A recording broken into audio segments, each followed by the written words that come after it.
Yada yada hi dharmasya glannirbhavati bharata abhyutanam adharmasya taratmanam srijamyaham Yada yada hi dharmasya glannirbhavati bharata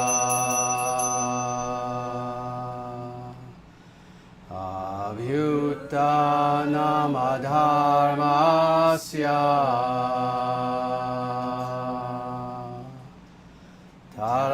taratmanam shrijamyaham Yada yada hi dharmasya glannirbhavati bharata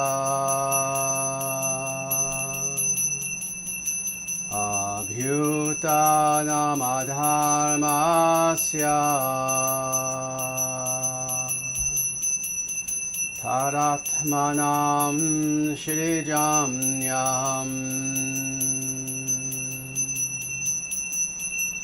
Yada yada hi dharmasya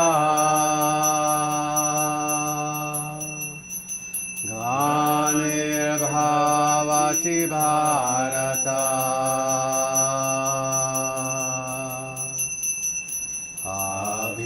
abhyutanam adharmasya taratmanam shrijamyaham Yada yada hi dharmasya glannirbhavati bharata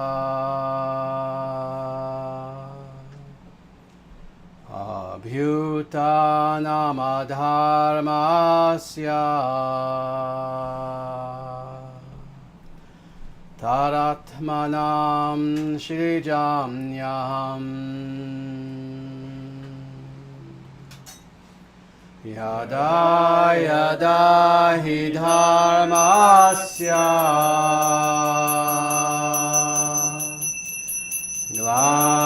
glannirbhavati bharata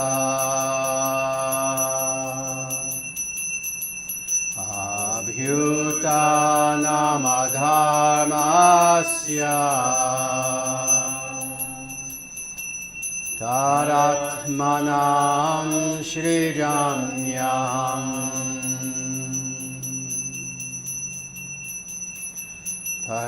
paritranaya sadhunam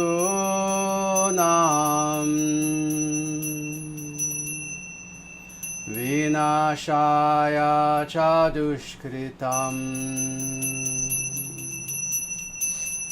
Dharma Sangstapanartaya Sambhavami yuge yuge.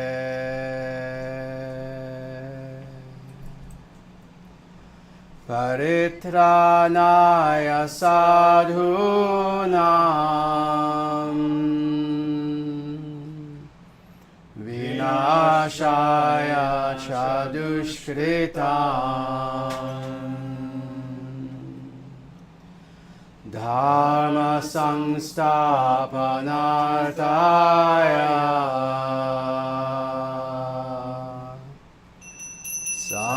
sambhavami yuge yuge.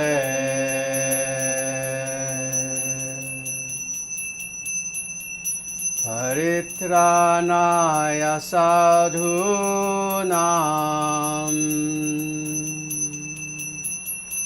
vinashaya cha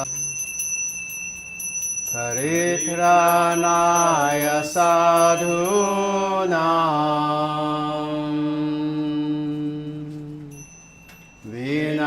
vinashaya cha dushkritam dharma samsthapanarthaya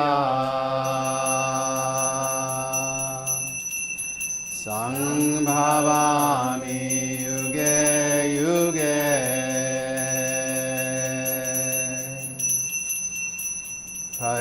Paritranaya sadhunam vinashaya cha dushkritam dharma samsthapanarthaya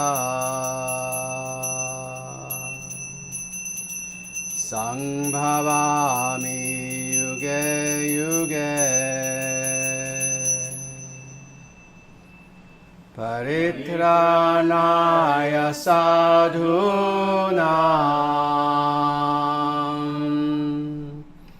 vinashaya cha dushkritam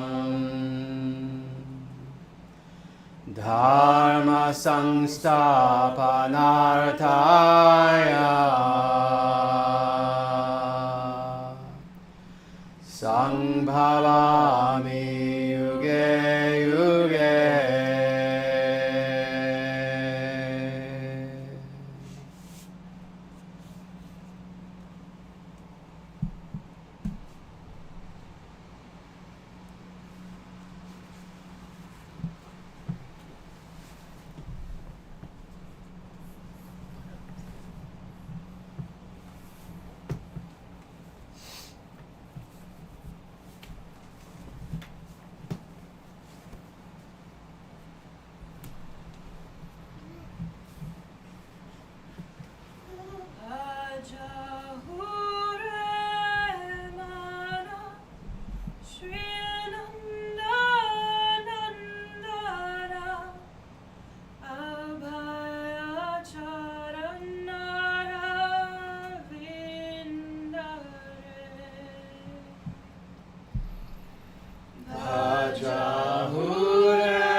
Jahure Mana Sri Nandanandana Abhayachara Naravindare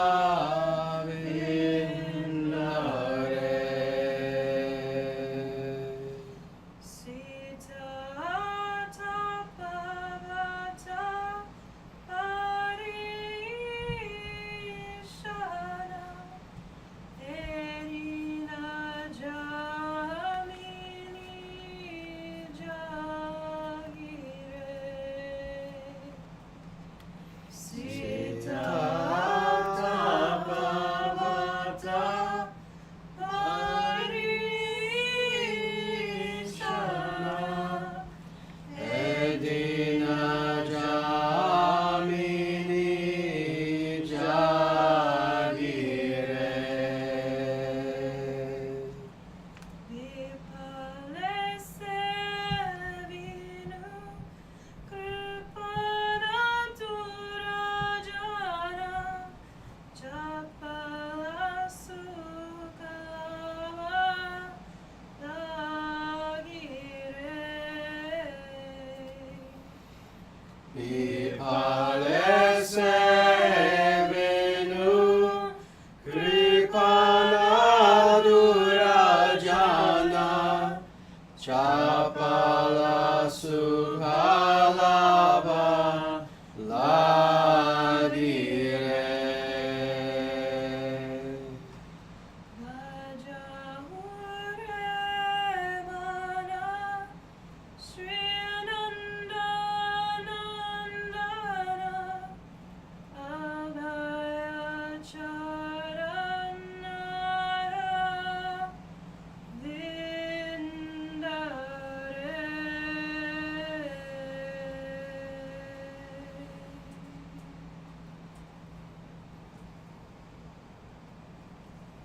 Jaya Sriman Narayana Jaya Sriman Narayana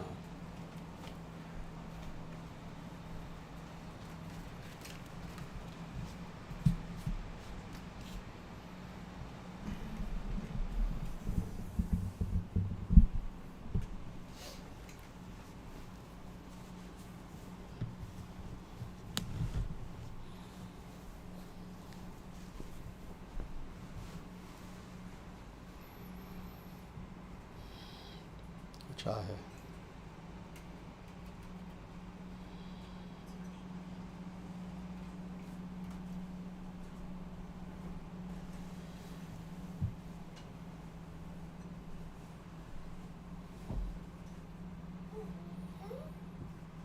Jaya Sriman Narayana Jaya Sriman Narayana.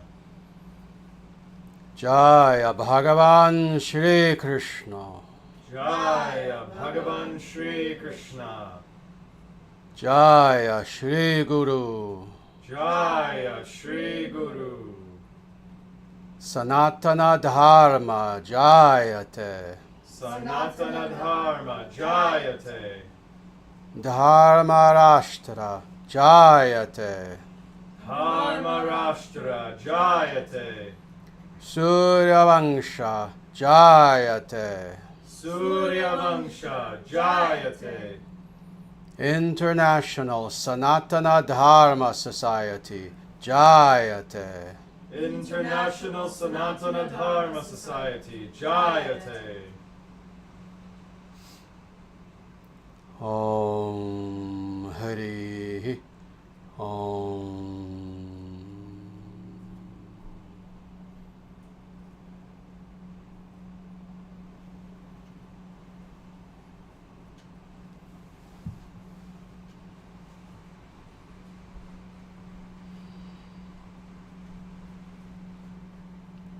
Very good. Namaste, everyone. It is my distinct pleasure to be here with you all today. Thank you all very much for being here. For people who are new here, and there are always people who are new, because this is a channel that has been around for a very long time, almost since the beginning of YouTube. I believe we started this channel about a year after YouTube itself was founded. But more, as I always have to explain to people, our YouTube channel, while very important and very nice, is actually not even tertiary as far as what we do. This is something that is certainly of importance, but what we represent with this live stream is an actual movement known as the International Sanatana Dharma Society. And this is a movement that has a very clear and distinct goal. You know, every movement, at least ostensibly, has some sort of goal, regardless of what that movement is. A religious movement, political movement, ideological movement, etc. Well, with the International Sanatana Dharma Society, we have a very specific goal. And that is to state this in a way that is easy for people to understand. We are reviving, restoring Sanatana Dharma in its purest, most traditional, most authentic way imaginable. How it is understood in the actual Vedic scriptures going back thousands of years. And indeed, in a way, what we are attempting to do within the midst of the Kali Yuga, our present age, is to replicate the Dvapara Yuga. In other words, to practice Sanatana Dharma, no, not as it has been done in the last 100 years, 200 years, but the way that it was practiced over 5,000 years ago. Now, this is not an easy task for many reasons, but this is indeed our goal, and more. Not only is that our goal, but more, extending into the future, our goal is the restoration of a Vedic civilization entirely, an actual Vedic civilization upon the earth. Vedic civilization is something which at one time, if you go back far enough, 10,000, 50,000, a million years ago, Sanatana Dharma was the religion of our earth. Not just one geographic location, not just one continent, not just this place or that place. But if you go back far enough, you will find that Sanatana Dharma was the religion and the culture of almost the totality of the earth. And I have to say almost, because not literally 100%. There were a tiny number of individuals who were always considered, after all, to be barbarians, even if they were a tiny minority of individuals. And this was the case even a million years ago. But indeed, this was the religion of the vast majority of the earth, this planet, Bhudevi, at one time. So indeed, the goal of the International Sanatana Dharma Society is to restore Sanatana Dharma in its ultimate purity. Number one. Number two, not merely with an eye to the past, but with an eye to the future. As I have been telling people for 35 years or more, actually, close to 40 years, Vedic civilization does not represent the past of our planet. It represents the future of our planet. If you are a follower of Sanatana Dharma, if you call yourself a Hindu, मैं हिंदू हूँ, if you follow the Vedic tradition, I ask you with all humility to please help us to restore Sanatana Dharma perfectly to this world and to ensure that Sanatana Dharma is the future of our world. So all that being said, now we're going to jump into what we will be doing today, and that is the continuation of a series that we have been doing for the last, maybe roughly 7, I believe this is the 7th. So for 7 consecutive live streams, we have been dealing with a very long passage from specifically Devi Bhagavata Purana. And it's a sequence of 21, 22 verses, something like this. And today, I believe, may be the very last in this series. And I say that very cautiously because, of course, who knows, we may continue into next week. But in any case, this should hopefully be the end of this series. Once this series is ended, as I've said to people, I still have not made up my mind. For next live stream, we may do one of two things. We may continue with maybe a different portion of Devi Bhagavata Purana, because it's truly like an infinite gold mine. There is so much that is there that it's amazing. Or we may go on to something else, maybe a commentary on Purusha Sukta of the Rig Veda. We'll see. But in any case, we're going to continue today with the verses that we have been looking at. And what we're going to be looking at today, in fact, let me back up. In this passage, we have thus far looked at three goddesses. We have looked at Prakriti, we have looked at Lakshmi Devi, we have looked at Saraswati Devi. And in looking at all three of these, of course, these verses go extremely deeply. But then, with my commentary upon these verses, we indeed have gone very, very, very deeply into the actual nature of these goddesses, probably more than anyone ever has, at least in a public talk that's done extemporaneously. Well, now we're going to go into a fourth goddess. And let me just tell you right now what is going to be done in these verses. She is named here very clearly, but before we even get to the verse, we are going to be talking about a very special goddess known as Savitri Devi. Savitri Devi. So this is indeed a very special goddess who is mentioned, interestingly, throughout the totality of the Vedic scriptures, as is true for all of these previous goddesses as well. So again, the three goddesses we've looked at so far, they are extremely important. These are, to state it lightly, celestial goddesses. And they are mentioned, again, all throughout, from Rig Veda, all throughout the Puranas and everywhere else. Well, this is the case as well with Savitri Devi. Now, interestingly, of all the goddesses that we will have commented on thus far, including her, Savitri Devi, she is the one who is the most mysterious and least known about. Again, even though she's mentioned again and again throughout the Vedic scriptures, she is indeed mentioned. But despite this fact, she's not a goddess who many people have deep knowledge about. Well, that hopefully will be alleviated once this live stream is over, because we're going to be providing a lot of information. But as always, before we jump into these verses, I want to talk a little bit about what is the nature of this goddess. This is a goddess who is a solar divinity. She is a celestial solar divinity. In other words, she is of the nature of the sun. Now, having said that, let me talk about her a little bit, because sadly, with what little people know about her, Lakshmi, people at least think they know a lot about. Saraswati, again, people at least think they know a lot about. Prakriti or Durga, etc. They think that they know a lot about her. When it comes to Savitri, people have very little knowledge, and it tends to be wrong. So people have asked me this actually during live streams, other talks that I've given. Who is this exactly? Is this the sun? Does this goddess represent the sun divinity, etc.? And I've had to explain this, and now for this audience, let me explain again precisely who she is, what is the solar family, the solar dynasty, etc. And I will explain this now definitively. No Google, Wikipedia, YouTube searches. This is the definitive understanding in accordance with the Vedic scriptures. So first of all, when it comes indeed to what we call the sun in the English language, this is Surya, and more, the sun is a god, Surya, Surya Deva. There are many names for him that we don't have to go through. Indeed, he's not even mentioned here actually per se. But there is the sun god. He is a male divinity. He is the god of the sun. But in addition to there being the sun god, there is a solar family. So Surya Parivara. Surya Parivara. This is the family of the sun. And this is indeed a royal family. In the same way that you can point to any royal family, a real royal family, not made up royalty, but indeed a truly noble royal family, individuals who are virtuous, who are majestic, etc.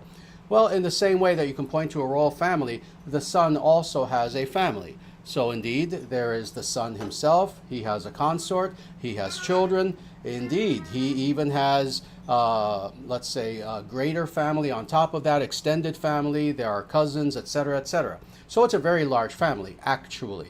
More than this, the actual Surya Parivara ultimately leads to, when Manusya comes into play, when human beings come into play in our cosmos, the Surya Parivara leads to the Surya Vangsha. That is the actual dynasty of the sun, what I call the solar dynasty. Now that's something a little bit different. What this is are then human beings who are blessed by the solar family, and specifically the sun god, in such a way that now you have royalty upon the earth. They represent the sun. So when you have not just any king, not just someone who, oh yes, my great-great-great-great-grandfather was so-and-so king. No, when you have a real royal family, that is, they are ruling in accordance with Dharma. What you have are individuals who are blessed directly by the sun, but more, they actually, as far as their own personal, interestingly, genetic heritage, they actually go back to the sun as a mixture of, indeed, that celestial race of solar divinities, now having come together with Arya Manusha, with noble human beings, eons ago, and thus leading to, indeed, this royal dynasty that we have seen, that we are not seeing right at this exact second, but that we will see again. Now, all that being said, indeed, people have, asked me this question because the idea of a solar divinity is universal. Universal. Indeed, Dharma is universal. Not everything is Dharma, but Dharma is everywhere. And this being the case, we have many ancient cultures where indeed there is a solar divinity. Sometimes it's a man, sometimes it's a woman, and this of course always confuses people. This is why people think that religion is all made up.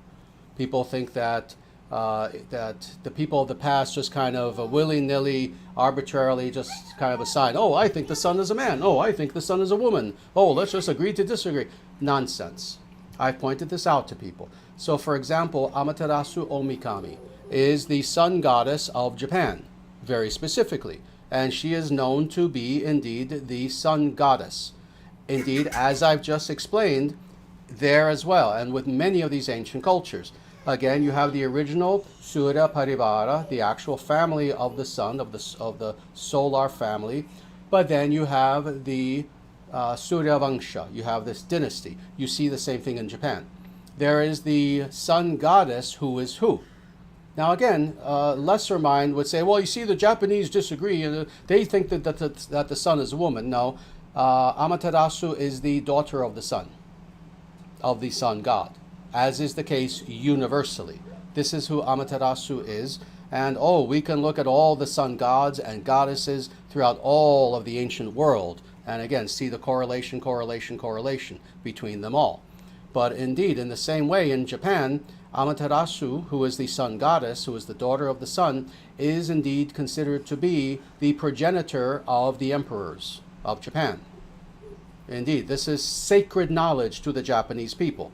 You would barely even have to scratch the surface of knowledge to confirm this. This is known by every single Japanese person from the age of 5 until they pass away at whatever age.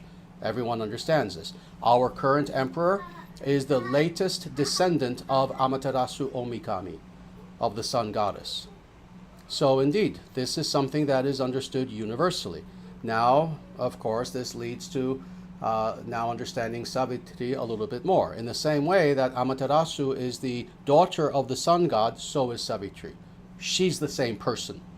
She is the same person in identity. So Amaterasu is Savitri. Savitri is the daughter of the sun god and part of the Surya Parivara.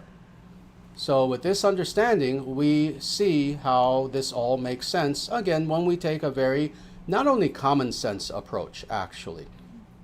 A combination of common sense, but absolutely always coupled with what is actually said in the scriptures, in the Vedic scriptures. Now let's talk about her qualities a little bit. First of all, being indeed a solar divinity, Savitri represents several things, not just represents. You see, this is terminology that we actually need to rid ourselves of. This is worthless academic terminology. She doesn't merely represent something, because again, then you have the idea that, oh, this is all just made up by somebody eons ago. No, she is the personification of several different elements. She represents the qualities of the sun, as does Surya himself. Savitri also represents the qualities of the sun. What are some of these qualities? They are endless, but let me mention only a few of which, when we go through these verses, you'll see that they are here as well, but then there are many, many more as well.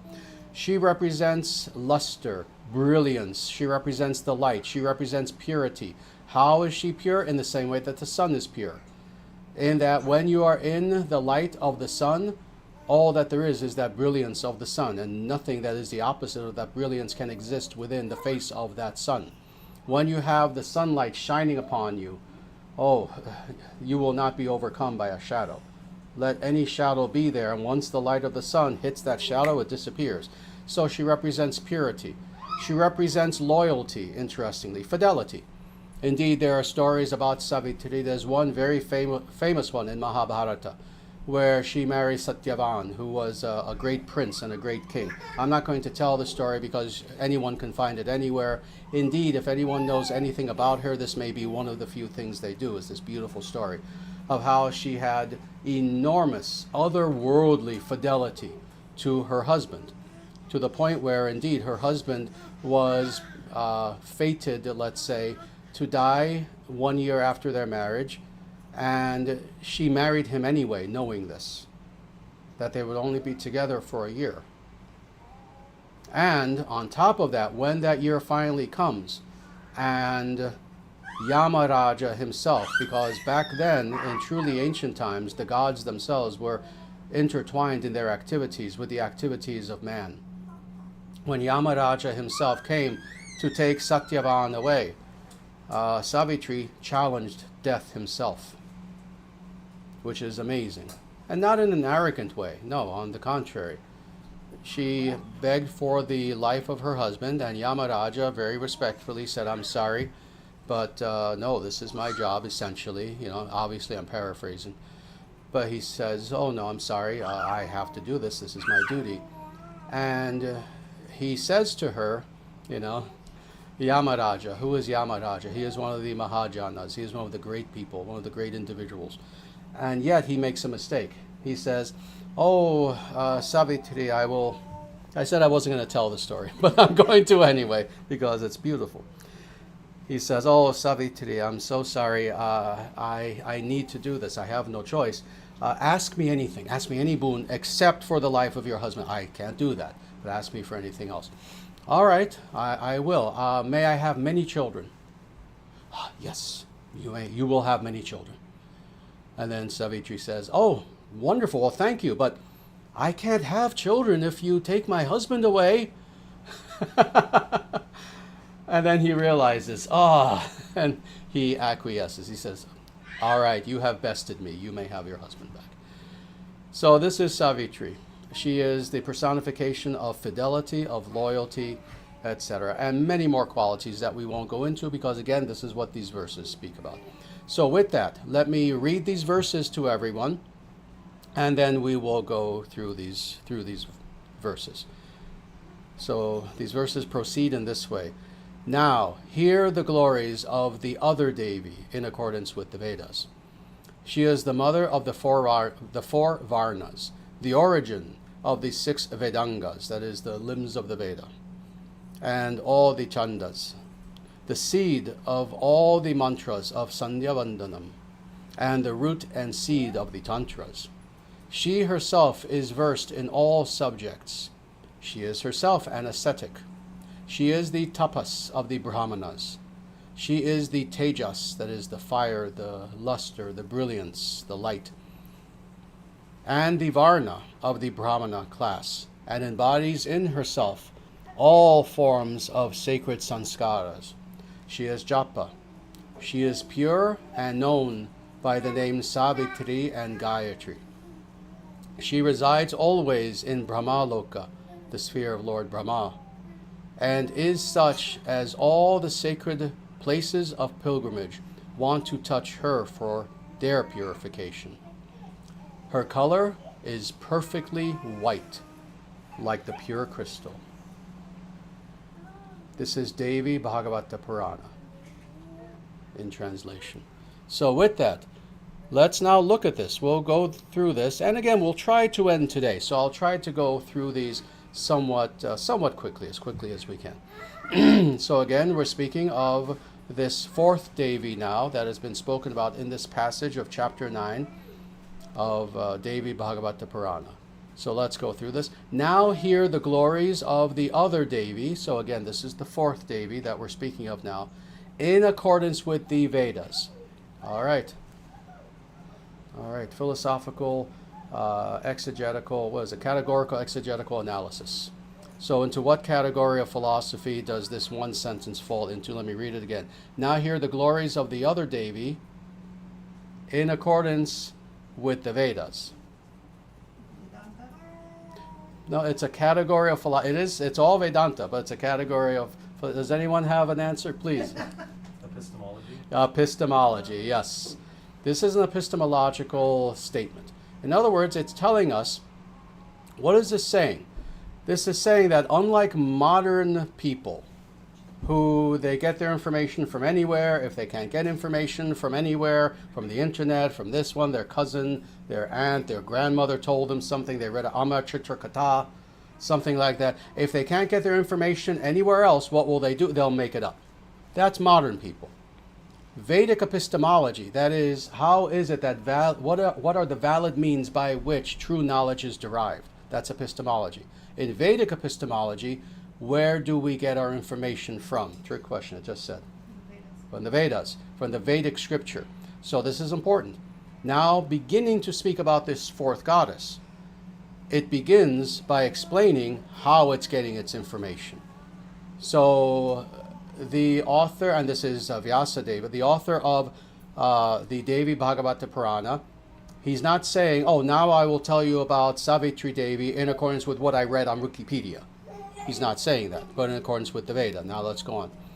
She is the mother of the four Varnas. So, the four Varnas, what is that? That means Brahmana, Kshatriya, Vaishya, Shudra. When it comes to the four Varnas, she is the source origin of this. Why is this the case? Because the four, in fact, we can go very deeply. This is not a rhetorical question when I ask, why is this the case? The reason why this is the case, in fact, let me just tell you, is because, again, what does the Surya Parivara, by its extension, represent? Royalty. What does royalty represent? The nation. What is the nation? The peoples of that nation, thoroughly organized. What is that called, Sanskritically? Varna. Varna. So thus, being indeed one of the progenitors, one could say, one of the inspirations behind royalty, she is also the origin of Varna itself. So let's go on.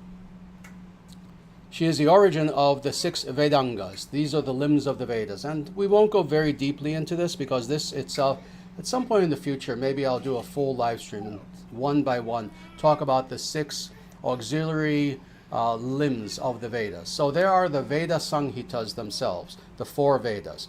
But then there are what are called the Vedangas, Shat Vedangas, the 6 Vedangas. These are auxiliary subject matters, and there are scriptures assigned to each of these, and they exist in order to work the Vedas perfectly. I'm choosing my language very, very well. To work the Vedas perfectly. 4 of these limbs deal exclusively with how to recite the Veda.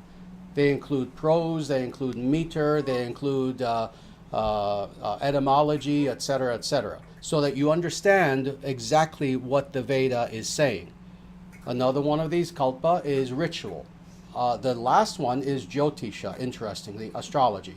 These are the 6 limbs of the Veda. So you have the 4 Vedas themselves, then you have these 6 limbs by which now you can work the Vedas, you can do with the Vedas. All right? That's the smallest nutshell. She is the origin of the 6 Vedangas.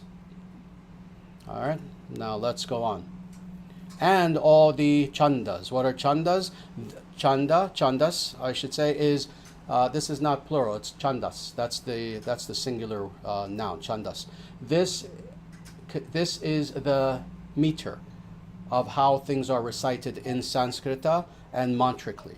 So thus, when we hear about Gayatri meter, for example, that is contained within this literature called chandas, or how to have precise meter, how you recite Sanskrita. She is that. The seed of all the mantras of Sandhya Vandanam. Sandhya Vandanam. Sandhya Vandana. Now, what is this? We've heard, some of us have heard this term before, actually. In ISKCON, they call it Sandhya Aratika. This is what they call it. But Sandhya Vandanam are prayers that you say at twilight. And this is something that's done universally in Sanatana Dharma. Indeed, they do this at ISKCON, they do this at Hindu temples, etc. If you visit even the Hindu temple here in Omaha, they will have Sandhya Vandanam, where at approximately 7 p.m. they'll have special prayers, special mantras that they say. Well, this is something that has Savitri as its origin. Now let's go on. And the root and seed of the tantras. The root and seed. The root, that is mula, the root, and the seed, bija, of the tantras. Savitri Devi is considered to be the origin of that. Now again, for people who are fortunate enough that they really know Sanskrit, not that they played with it, again, not that they memorized a few verses in grade school in Mumbai when they were children. No, those individuals who have truly read Sanskrit and thus have the ability, like myself, to have read the Sanskrit of the Devi Bhagavata Purana, we understand what is meant by this.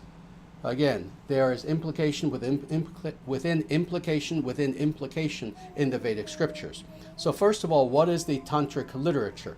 No, the tantric literature is not what New Age people and left-hand path perverts say that it is. It has nothing to do with sex, actually. The tantric literature has to do with mantra, with mudra, with puja, has to do with actual doing, with actual sadhana.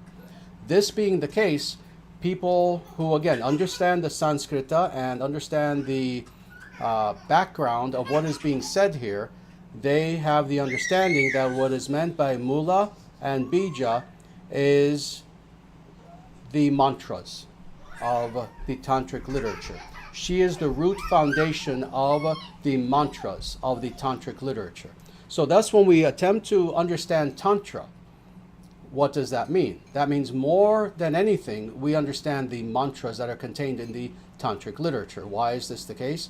Because this is one of the sadhana foundations of tantra itself. That is sitting and reciting these sacred mantras in mula form and in bija form. So we've heard of bija mantras, for example, where it's just one sound, one utterance. She is the source of all the above. All right, let's go on a little bit more. She herself is versed in all subjects. Oh, this is quite a statement. This is quite a statement, that she herself is versed in all subjects. Now, this is almost a rhetorical question. What is meant by that? How many subjects does that mean? You know, you can go to, let's say, a big university, a good university, world-class university. In the past, I would have said Harvard, not so much anymore. Let's say University of Wisconsin-Madison. That's a good university. They have like 50,000 students. How many fields are there? How many subjects, how many majors are there, would you think, that you could study? And I don't remember. You know, I was there 30 years ago. But I would imagine a lot. Dozens for a good university. You might be able to major in as many as, let's say 150 fields. Does that exhaust what is meant here by she herself is versed in all subjects? No. What is meant by all subjects is precisely this. We need to take the Vedic scriptures literally, and we need to take them seriously. All subjects known and unknowable by humans.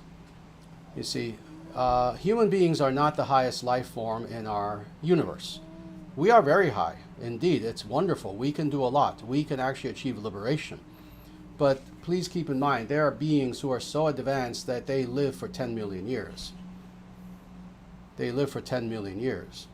As far as even their quote-unquote physical size, we would seem like mice compared to these people, really like ants compared to some of the gods.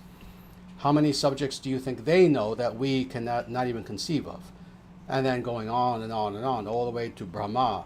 Well, when it says she is versed in all subjects, it means all subjects known to humanity and beyond. So she knows everything. Now, this is important. And I'm going to ask people to start especially listening now, and I'm going to ask you, of the three previous goddesses who we've spoken of, who is she beginning to sound like? And if you get the answer right, you're correct. That's kind of redundant, but it works anyway, actually, and you'll see how. She is herself an ascetic. Who was described as an ascetic? Close, no? Who? Saraswati, yes. What we will begin to see is that she actually shares in many of the qualities of Saraswati. Now, why would you think this is the case? She's kind of an aspect of Saraswati. On the one hand, she has her own independent existence. You know, she's a very different person, but at the same time, she shares in many of the attributive qualities of Saraswati. And we'll see that. But here, she is herself an ascetic. And again, we've talked about this. We won't go very deeply. What does it mean to be an ascetic? It means somebody who is in complete control of who and what she is, who lives in simplicity, who lives a life of austerity, of discipline, of self-discipline, who needs nothing from anyone, and yet, interestingly, who has everything. This is true about all these goddesses. They need nothing. Really, in a way, they're all ascetics, meaning that there is nothing that we could bribe them with. They need nothing, and yet they have everything. Not only do they have everything, in many cases, they are the source of everything. So she is an ascetic. Now, it starts with that, but now it goes on in that same theme of asceticism. She is the tapas of the Brahmanas. So, what does it mean to be a true Brahmana? I've talked about this periodically, but to a very great extent. Indeed, I've commented on scriptures that no one's even heard of, speaking about Brahmana. What is a Brahmana? And of course, many people, and I need to keep repeating this because there's still stupidity in this world to this day. There are people who truly think that when you say Brahmana, that's somehow a quote-unquote caste. That, what does it mean to be a Brahmana? It means my parents were Brahmanas. Wrong, wrong, wrong. It could be the case that your parents were Brahmanas and you also so happen to have those qualities. That's wonderful. But no, what it means to be a Brahmana has nothing to do with caste. It is one's psychophysical nature, one's inherent nature, one's svadharma manifests in such a way that you are an individual who, regardless of anywhere you find yourself, regardless of the people you find yourself surrounded with, whether you're living in India or America or the UK or Japan or anywhere else, nothing changes your inherent quality. And what is that inherent quality? That you are an individual who likewise is austere. That is, that you live a life of simplicity, only having as your possessions that which you need in order to perform your duty. And what is your duty as a Brahmana? It means that you study, study, study. Not just listen to YouTube recitations of. No, you read, you study the Veda, the Vedic scriptures, the Vedic Shastras. It means you study them. It means you understand them. It means you live a life that is purely sattvika. You see, if you smoke cigarettes and you have a scotch once in a while, and no, I'm not quite veggie. I'm not a vegetarian. But at least I avoid beef. But you eat meat, etc., etc. It doesn't matter if your parents and their parents and their parents, going back 1,000 years, were so-called Brahmanas. You're not. You're not. You're less than a Shudra. Indeed, what does it mean to be a Brahmana? It means you live a life that is sattvika, that is pure. That means you're a strict vegetarian. That means that you don't drink alcohol. It means you don't smoke bidis. You don't smoke cigarettes, the Indian cigarettes, or any kind of cigarettes, Marlboro for that matter. It means that you live a life of true purity. It means that you live a life of cleanliness. It means you live a life that's healthy. It means you do puja not twice a year. You go to Hindu temple and you pay someone to do a puja for you. It means in your home you have an altar. Each day you do a puja. It means you live a life of ethics. It means you don't lie. Even if it means you can get ahead in business, you don't lie. Even if it means you can get a promotion, you don't lie, etc. It means you have fidelity. If you're a man, you have fidelity to your wife. If you're a woman, you have fidelity to your husband. And on and on and on and on. That is what is a Brahmana in accordance with the Vedic scriptures. Now, all that being the case, Brahmanas are also meant to be individuals who engage in tapas, in tapasya. And what that means is austerity. Now, what is being said here? This goddess Savitri, she is the tapas of the Brahmanas. She is the tejas, the luster, the light, the brilliance, the fire itself, and the varna of the Brahmana class. So interesting. So it's saying two things here about Brahmanas as a class of individuals. Savitri is two things.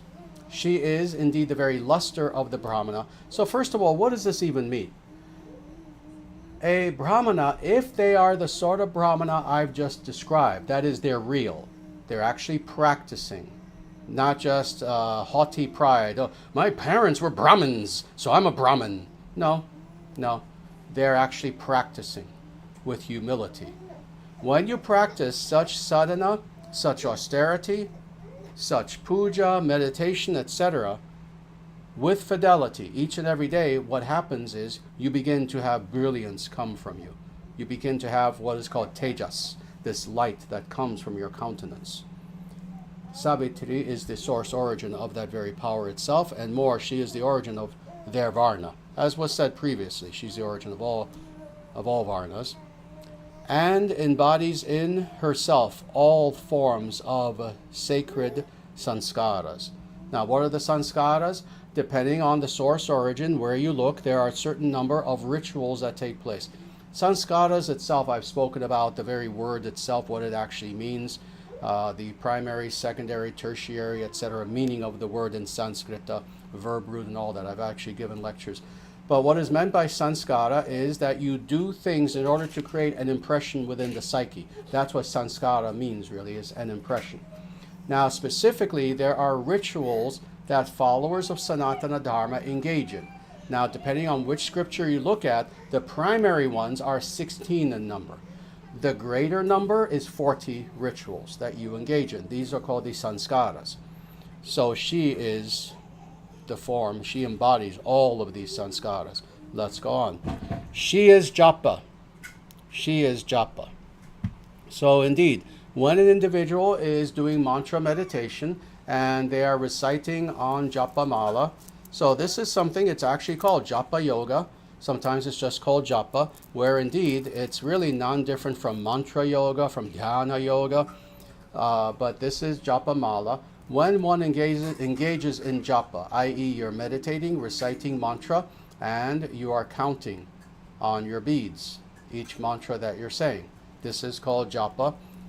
It says here that she is indeed japa, that Savitri is japa. Let's go on. She is pure. Again, she is pure like the sun, in the same way that the sun, that light, that brilliance is pure. She also is pure, and now it names her. And known by the names Savitri and Gayatri. Very good. Now let's stop here for a moment. You'll see how I asked people a short time ago, what goddess does she more and more sound a little bit like? And it's Saraswati. She sounds like Saraswati because we know that Gayatri herself is an anksha, is a plenary portion, an expansion of Saraswati in such a way that now she appears in mantric form. Well, why is it saying here that Savitri, one of her names, also is Gayatri? It's because when it comes to the Gayatri mantra very specifically, so Gayatri mantra now meaning the totality of Gayatri. When we speak of Saraswati and Saraswati as Gayatri, we're talking specifically about the sonic vibration of Gayatri. Now we're talking about all elements of the Gayatri mantra. Now Savitri comes into play because what was said just a few sentences ago, she also represents the Vedanga, that is, all of the grammatical, phonetic, etc. elements, etymological elements, etc., of all mantras, of everything that is in Sanskrit, but also chandas, meter, as well. Well, here Savitri is also located within Gayatri mantra as all of those elements, but also as the light element. Because why? Her father is named in the Gayatri mantra, Savitr, Savitr. And it's amazing how, again, People always get everything in Sanatana Dharma confused because people don't have the ability today to see nuance and to see complexity. So it's amazing how, I've read so many books, older books especially, where they'll confuse Savitri, which is retroflex R on the end, with Savitri, which is long I on the end, and they think they're the same person. No, one is the father, one is the daughter. Don't get them confused. So Savitri is mentioned in the Gayatri mantra, but again, she also is present in Gayatri as a member of the solar family. So, and we can go on, but indeed, this is why this says this here. She is pure and known by the names Savitri and Gayatri, as in the mantra specifically. Let's go on. And I think we'll finish this up today. She resides always in Brahmaloka. Brahmaloka. Now, what is meant by this? Indeed, the way that a hierarchy is mentioned, the concept of hierarchy within the material universe, within a Brahmanda, an actual universe, is that you go down to the lowest being and all the way up to the highest being, who is contained as an Atman within our universe. Who is that? That's Brahma.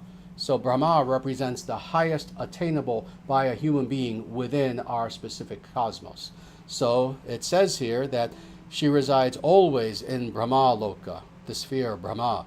So in other words, she is a being she is celestial. This is what it is saying. She's not just a goddess. She's not, a goddess of that tree, goddess of something. No, she is a being who is so high that you can locate her residence among the highest of the gods within our universe. Now let's go on.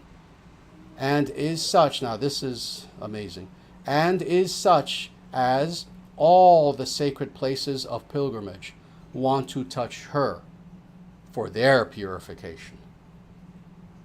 Now, not everyone may fully understand the amazing implications of what is being said here. What are these sacred places of pilgrimage? These are known as tirtha in the Sanskrit language. These are sacred places, and there are many of them. Ayodhya is one of them, Srirangam is another, Vrindavana is another, Mathura, etc., etc. We could be here for probably half an hour just listing them all. And they're not only in India. There are such places in America as well, in Europe as well, all throughout the world, sacred places of pilgrimage. Now, this is what's interesting. The tradition is that one goes on pilgrimage to these sacred places such that you can touch the place, i.e., you can be there, whatever is there, whether it's a murti, whether it's a sacred grove, something, you literally will touch it and then touch it to your forehead in order to get the blessings. We go to sacred places to touch those places such that we can be blessed. What this verse is saying is such sacred places themselves personified would want to touch her that they will be blessed. That's how exalted is this goddess. So amazing. And then finally, this is Devi Bhagavata Purana, and this is Canto 9, Chapter 1, and this is the last verse we're going to look at, verse 41. And this is what the verse says, and I quote, "Her color is perfectly white like the pure crystal." So indeed, these goddesses are not anthropomorphic. Now, what is meant by anthropomorphism? It's an actual term. It's been used for a very long time. It's been used mostly by scholars, specifically scholars of religious studies. And it means the idea that people will create gods to reflect them. I'm Japanese, so to me, God is Japanese. God looks like a person from Japan. I'm Zulu, so for me, God will look Zulu. I'm Swedish, so God will look Swedish. That's anthropomorphism. That's artificially trying to impose what we look like onto God. We cannot do that. It is the greatest of insults. So when we think of the gods, goddesses, what to speak of God in the highest, when we think of them as, looking like me, That's an insult. Why? Because they look how they look. They look how they wish to look, and to impose our look onto them is insulting. Well, in the same way, it's interesting when these, not just goddesses, but the gods too, we're not dealing with the gods. This is Devi Bhagavata Purana. Oh, there are other verses that deal with the gods and how they look. Again and again and again, it explains here, and let me just please state this bluntly for fools to understand. Prakriti, i.e. Durga, Lakshmi Devi,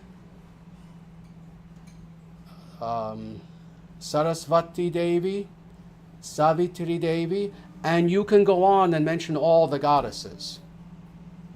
They are not Indian. They don't have brown skin. Oh, now wait. Neither are they European. They don't look British or French or Russian or fill in the blank. They're not sub-Saharan African. Again, they're not Asian. They're not Chinese, etc., etc. You need to get this silliness out of your mind and to stop insulting the Devas and Devis by thinking that they look like you. They don't. God forbid that they look like you. They are beautiful beyond our comprehension. And you'll notice, like the last time when we looked at Sarasvati, it didn't say, oh yes, and her skin color, she looks quite Germanic. No. It describes her as being white beyond comprehension, the type of white skin color that doesn't exist on earth. The same now with Savitri. She is perfectly white, like pure crystal. I would challenge anyone to find a human being whose skin color is crystalline. You won't. You won't. So indeed, for foolish individuals who want to think that the gods and goddesses look like you, look like quote-unquote us, etc., etc., it's not the case. They look like themselves. And what they look like, and quite literally as far as color, as far as appearance, as far as luster, as far as anything you can think of, is beyond our comprehension. It is, or I should say, they are colors that are beyond our ability to perceive via human vision. That's why you don't see them. That's one of the reasons, one of many reasons, why you don't see them. Their color does not register for our eyes. Our eyes are too weak and too limited. So what can we do? Give approximations. Yes, if you could imagine pure crystal, Savitri is kind of like that. And on. Same with Sarasvati, Lakshmi, and Durga, all the goddesses, Parvati, etc., etc., etc. So indeed, once and for all, people have got to understand this and stop thinking that the gods and goddesses of Sanatana Dharma look like some Bollywood star. No, they don't. And neither do they look like a Hollywood star. And neither do they look like, what's the equivalent in England? I don't know, a London star, whatever. They don't look like humans. Rather, we humans are a poor reflection, very poor reflection, humorous, almost comical reflection of the gods, not the other way around. Good? Very good. All right. With that, let us stop here. And indeed, again, this ends this section of the Devi Bhagavata Purana. I guess we know now that it took 7 weeks to get through this. And again, I'll surprise people for next week. We'll either maybe do another, maybe shorter passage from Devi Bhagavata Purana. Maybe we'll go on to Purusha Suktam. We'll see. We'll see what we will end up doing. But with that, just for a short time, I would like to see if there are any pertinent questions about anything we spoke about today, about Sanatana Dharma in general, about the philosophy, the lifestyle, the rituals, about the sadhana, the actual practice of Sanatana Dharma, etc. So please feel free to ask your questions, and there is a little bit of a delay, so I know it'll take about 30 seconds for me to see the questions once people start writing them, etc.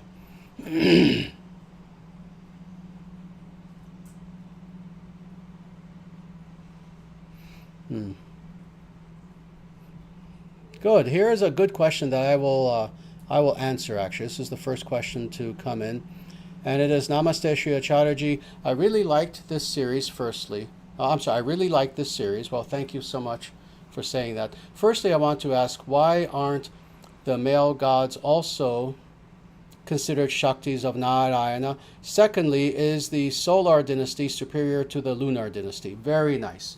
Two good questions, actually, and I'll answer them. First, as far as the first question, you say, I want to ask, why aren't the male gods also considered Shaktis of Narayana? First of all, Shaktis actually can sometimes be male. There are certain aspects of Shaktis that are male. What we're talking about when we speak very specifically in this technical term of Shakti, Shaktiman, is a metaphysical principle. It's a principle of balance between two things that form what is called technically a divine moiety. That is, two separate things, one of which is the energy, the other of which is the energetic, i.e. the possessor, the director, the guide of the energy, who come together and they don't merge. There is no merging in reality. Merging is a demonic idea. Merging is a new age idea where they literally kind of merge. No. You have the Shakti and Shaktiman who come together, and this is why the technical term is moiety. I believe it's M-O-I-E-T-Y. Is that correct? Yeah. If you look this up, you'll understand exactly what is meant by this. They don't merge. Rather, they form a perfect union. Think of the yin-yang. The yin-yang also, of course, has been made into a comical thing. It's very new age now. No, when you think of the yin-yang and that symbol, that you have two opposites coming together and they don't literally become one, you still see the white and the black, but they form a perfect harmony between the two. This is the metaphysical concept of Shakti, Shaktiman. Of necessity, metaphysically speaking, not speaking of gender, metaphysically speaking, again, think of that yin-yang. The Shaktiman is the masculine aspect, metaphysical masculine. The Shakti is metaphysical feminine. However, when it comes to powers of God, most of them are feminine, but there are also some masculine ones as well. Indeed, I'll go somewhat deeply into this, actually. Let me start with this first. First, very specific to give a good example, and then a little broader.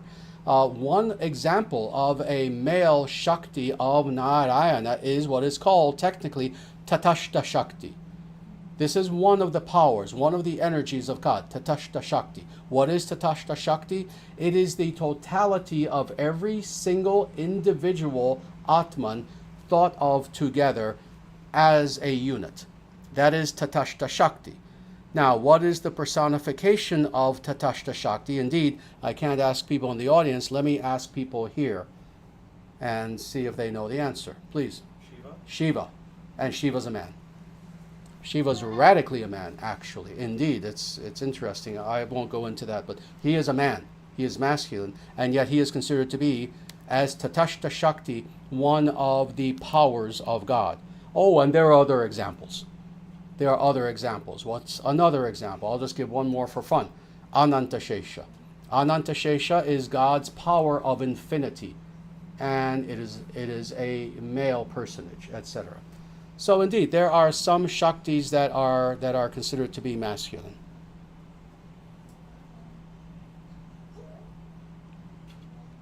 Very good. So let me look at the second. Oh yes, the second part of your question can be answered in a much shorter sort of way. Is the solar dynasty superior to the lunar dynasty? Yes. Yes, without doubt. This Vedic scriptures make this very clear. There is the Surya Vangsha and there is the Chandra Vangsha. Surya Vangsha is the solar dynasty. Chandra Vangsha is the lunar dynasty. So there are two dynasties, but they're not equal in any way, shape, or form. Literally, I don't just throw words out for fun. In any way, in any shape, or in any form, they're not equal. Actually, first of all, the solar dynasty comes first. It was there for an almost infinite number of years before the lunar dynasty eventually comes into being. The lunar dynasty is only here for a short period of time. It is a much smaller dynasty, meaning that Oh, if you were to look at kings, 99% belong to the solar dynasty, etc. And I can go on and on. But in every way, yes, it is the Surya Vangsha, the solar dynasty, that is considered to be the most important of the dynasties. Oh, and it's not to be in any way disrespectful to the lunar dynasty. This is a sacred royal dynasty as well, but it served a function historically, whereas the solar dynasty is here always. Very good.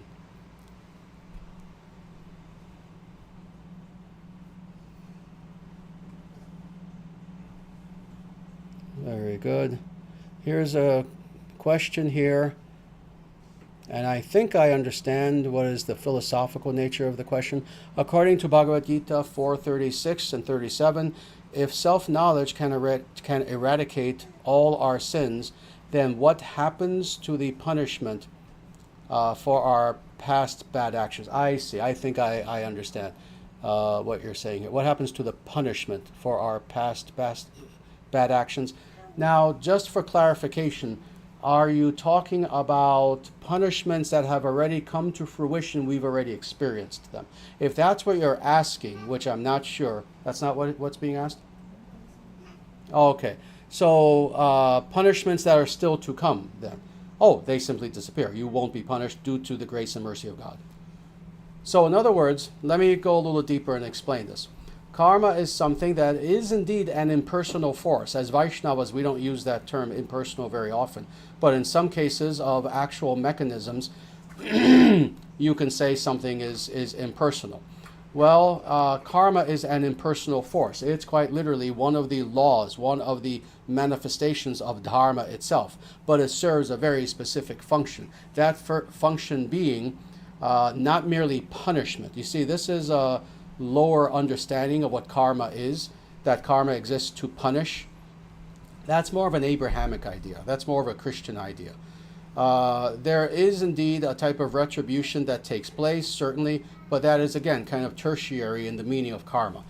The reason why karma occurs is, number one, because this is the nature of the universe, that the universe, if it is governed by dharma, there must be justice, because justice itself is one of the manifestations of dharma. If there's going to be justice, then justice by definition means balance. That when there's an injustice, then within the cosmos there has been an imbalance because someone has done, let's say, the wrong thing. That being the case, the idea is to bring the universe back into balance. So this is one of the aspects of karma, but is it really the deepest aspect for the spiritual practitioner? It's not. For the spiritual practitioners, and the scriptures make this clear, true gurus, not fake gurus, no, the real gurus, the real thing, acharyas, people who, who have truly taught in accordance with the Vedic scriptures, make this clear that karma also exists primarily in order to teach us, to make us stronger. It is that fire in which the steel of our self becomes strong. That's what karma exists for. Now, with that understanding, once we have transcended karma, we have transcended karma. And that means even anything that is to come to us in the further off future. Now, at the same time, even upon achieving a very exalted state in one's spiritual practice, there's still a little bit of karma that has to come in the immediate future. The example that, for example, Prabhupada has given is that you can imagine if you have a fan, like an old-fashioned fan, the kind you would have had like 30, 40 years ago, where you have the rotating blade, and it's plugged into the wall, and you have it on full blast. Well, what happens if you take that plug and you unplug it from the wall? Is the fan going to go from going as fast as it can to whoop, stopping? No. It's going as fast as it can, and then it slows down, and then eventually it stops. This is how future karma works as far as the individual who now has come to the point of having transcended karma. This is why even the yogi who achieves perfection and is really in a way liberated, even though still within this world, so thus they're called a jivan mukta. They're still within the world, but they are liberated. Do they still, as they're traversing a beautiful forest with their staff and contemplating nature, can they still stub their toe on a rock? by mistake and have a little bit of pain? Of course.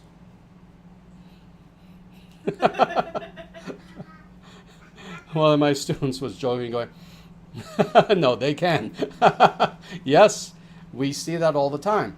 A liberated being like a Prabhupada. Did Prabhupada get ill even though he was liberated? Oh, yes, he still got ill. He had heart attacks, etc. You still have that little bit of karma that is necessary in order to keep you in that life such that you can continue to perform whatever good things you're doing. But further off karma is gone. And what is the ultimate cause for why that karma is eradicated? It's the grace of God. It's the grace of God. Very good.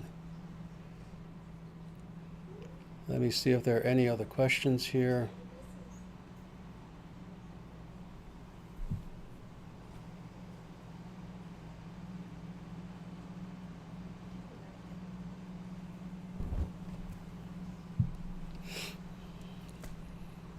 Good. Here's a very practical question. Actually, I see several good questions that are here, and I'm going to try to answer as many as I can. Probably not all of them, just due to time. But this question is, Namaste, what are practical steps one can take to overcome ADHD while attempting to meditate? Very good question. Indeed, this is a problem which it's debatable. Of course, this debate has gone on for several decades now, whether such a thing even really exists, whether it is, let's say, something that has occurred only in modernity, etc. It doesn't matter. It's something that people experience nonetheless, internally, subjectively, where, yes, you have ADD or ADHD, etc., and it's very difficult to settle down, very difficult to focus, etc. And this is something that I would say for individuals who indeed are suffering from this sort of problem and they want to start a truly good meditation practice, but they find that doing what is proper meditation is very difficult at first, i.e. being in a very quiet, stress-free environment without any distractions, sitting in absolute silence, meditating internally upon the names of God while simultaneously being aware of breath, etc. For people with ADHD would be almost impossible, would be very difficult. So this is what I've actually told many such people. Indeed, I've had many people ask me similar questions. This is what I will say to them is, all right, if that's a difficulty and you are accustomed to things going on, the mind being distracted, etc., then if you need to, as a type of, let me make up a term, meditational therapy in order to help yourself to come to a good meditation practice in the face of ADHD. Again, no one else should do this. What I just described is real meditation, that is in silence. But if a person needs to and they have zero choice, then do meditation in this way. Do it outside. Do it in nature where there are things going on and you hear birds chirping and you hear the wind and you feel the wind hitting you. Be in an environment where it's not quite be an environment that is not quite as quiet, but at the same time that is sattvic. If you need to, and again, this is only in such circumstances. Yes, do what the ISKCON people do. Have your beads and indeed pace and meditate. Pace and meditate, because at least you're doing some activity. Again, this is a medicine. This is not something that an ordinary person should do. I've explained a million times that if you want to do real meditation, you can't pace back and forth. You should be sitting in silence. But again, if you have a situation where you have no choice and you need to transition yourself to eventually coming to that place of stillness, then yes, do that. Indeed, do the best of all worlds. Go deep into nature. Find a very nice area that's a little bit open where you can walk around a little bit. And indeed, do this. Have your beads, have your eyes open, walk around, be in nature, and recite mantra. Recite mantra. In this way, you'll get the benefit of mantra. But at the same time, you'll have things to occupy your senses, to occupy your mind. But have them be, again, sattvic things. Don't be in Manhattan in New York City, which is where I was born. Don't be in Manhattan in New York City on the noisiest subway car imaginable and sitting there and pretending that you're meditating. You're not meditating. Anyone who's been to, I was raised in New York. I would once in a blue moon see someone sitting on a subway car that sounds like a tornado is going by, and you're like this on the subway car, and they're sitting there pretending they're meditating. They're doing just that, pretending. No, find a sattvic place, deep in nature, where again, the only sounds you hear, the only sensations you have are natural. And try that, but again, this is only as a transition. I don't want my disciples now to say, oh, you see, Acharya, she said it's okay to now pace around and meditate. No, this is an emergency situation for people who have ADHD. Try this with the idea that little by little, you do that less and less, and you come to the point of being in silence and meditating. Or reciting mantra out loud and meditating, but you're meditating properly. I hope that answers the question for you. Very good. Here's another good question, and indeed this may be one of the last questions I'll take. Namaste Shri Acharyaji, did Sanatana Dharma originate in any country? Did mathematics originate in any country? Did breathing air originate in any country? Did eating food originate in any specific country? Did getting married, did the idea of getting married originate in any specific country? Did the idea of choosing to be a good and moral person versus its opposite originate in any specific country? Did the idea that indeed beyond what exists to my senses, there is a reality that is beyond the senses that is transcendental? Did that originate in Brazil? I think it originated in Brazil, personally. I think that's a good candidate. The idea that there's something beyond the senses. Brazil would be a good candidate for where that originated from, don't you think? No. And of course you see where I'm going with this. I know the person who asked the question. I know why you're asking it. It's a good question, and thank you for asking it. Of course not. Sanatana Dharma. Sanatana Dharma. Sanatana Dharma. I've said it 3 times now. Listen to the words. It's 2 words. Sanatana and Dharma. If a person understood exactly what those 2 terms mean, to ask what country did it come from, you would understand that's as stupid as asking where did breathing come from? What country started the idea of breathing? Sanatana Dharma. Sanatana means that which has necessary existence. What does that mean? That means before there was India? No. Before there was this planet. Only this planet? No. Before there was this universe. This is what is meant by Sanatana. That's something that is Sanatana. It existed before this universe existed. It will exist after this universe has ceased to even be a memory in anyone's mind. That's Sanatana, that which is eternal. And Dharma. What is meant by Dharma? Natural law. The way of the universe. That which is inherent in the very structure of nature itself. So when we speak of Sanatana Dharma, it is like speaking about math. 1 + 1 = 2. Oh, what country did that originate from? Wherever there are humans, they'll take one of something, another of something, and they have 2. That's it. This is universal and eternal. So to say that Sanatana Dharma, again, listen to the words. Sanatana Dharma, the eternal natural law. Oh, that originated in Belarus. That originated in Kazakhstan. That originated in Borneo. Pick any obscure place and country.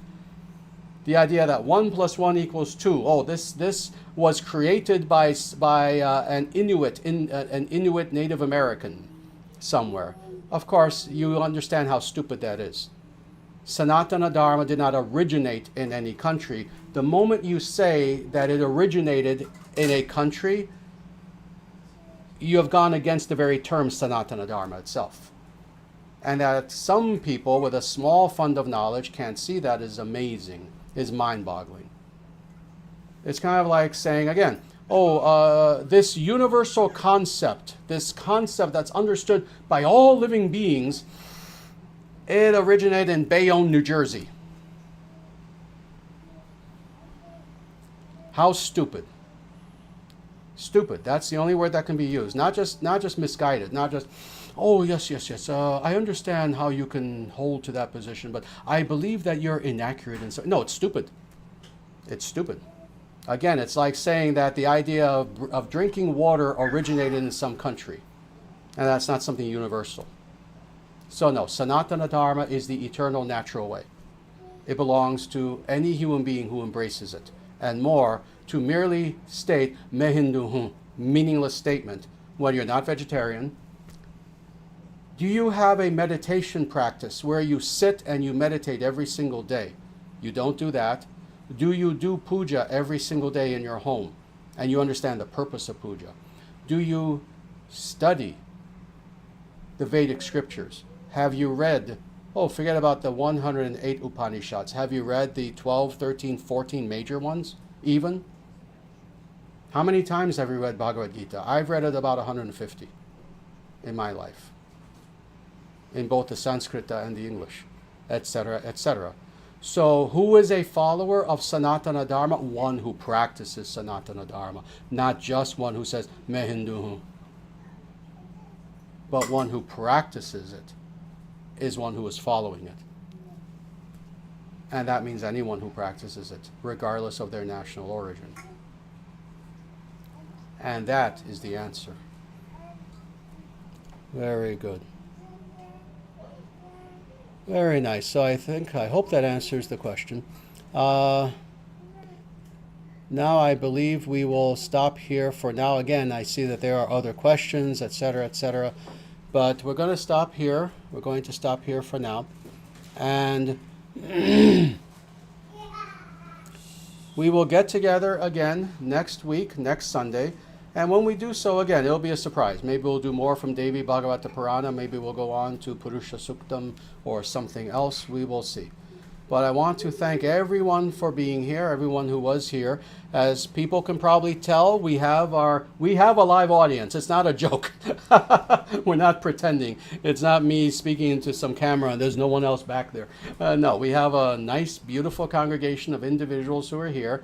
This is the temple and headquarters of the International Sanatana Dharma Society, located in beautiful Omaha, Nebraska, USA, what we call the Vedic Heartland.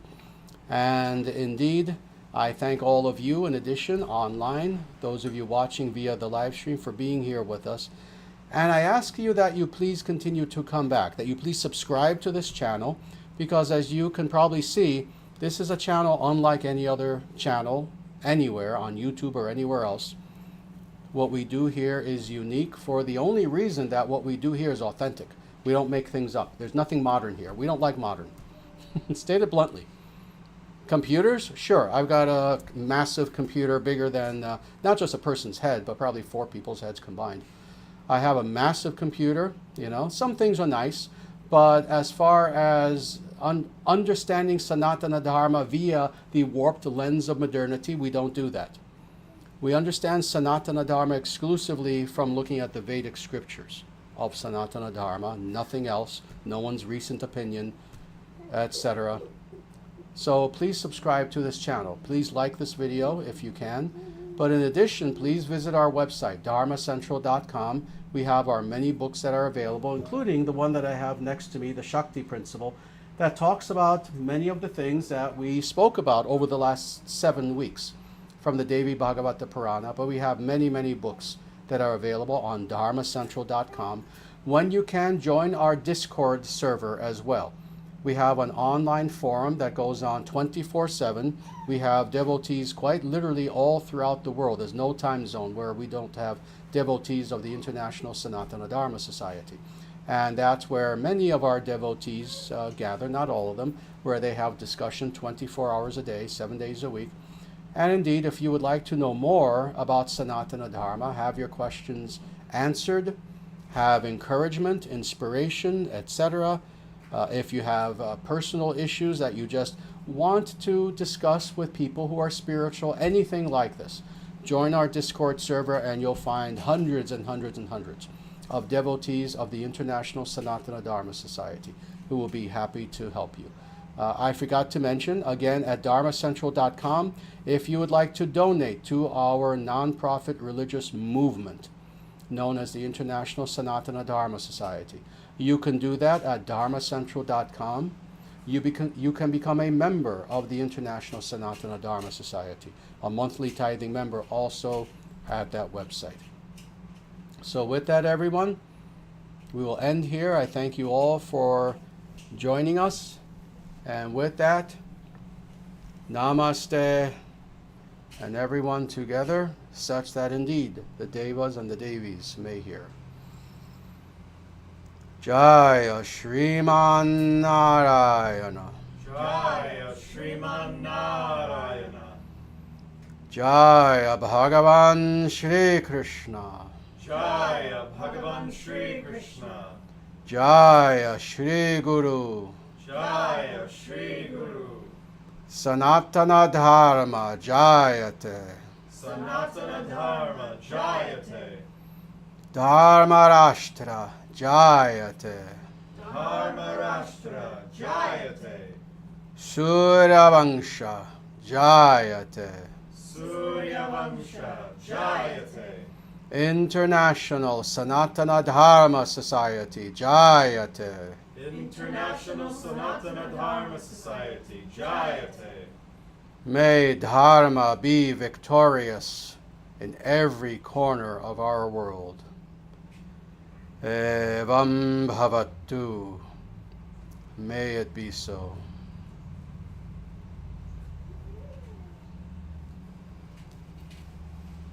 And with as much assurance as we know that the sun will rise tomorrow, we also know that such victory of Dharma will be so, because it is inevitable, it is unstoppable. There is no human, there is no being in creation who can stop what is coming. Dharma will be victorious. And with that, everyone, I leave you, as I have been for some time now, about a year, with these words of Bhagavan Sri Krishna from Bhagavad Gita, chapter 18, verse 66, wherein he says, Ma shuchaha. Do not fear. Do not fear. Do not fear. For in the end, God wins. And everyone, till we get together again, please take very good care in every way.